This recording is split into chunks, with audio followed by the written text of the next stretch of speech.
Everyone's Looking at Me, written by Brother P and narrated by Brother Rich Nath.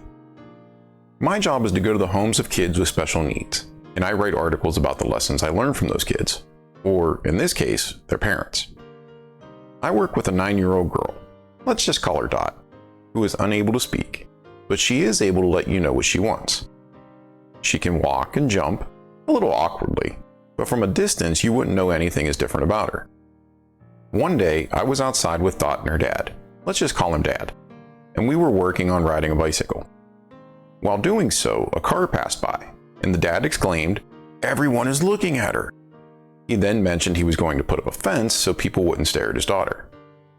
I'd watched the car go by as well, and I didn't notice the driver slow down, gawk, or even look in our direction. But I think I learned a couple of lessons from Dad. Number one, we can get awfully sensitive about things we perceive as different. We're worried that everyone may judge us regarding those differences, i.e. bald head, big ears, facial asymmetry, feet washing service, closed communion, Book of Mormon, anything really that makes us different. Number two, hypersensitivity is not helpful.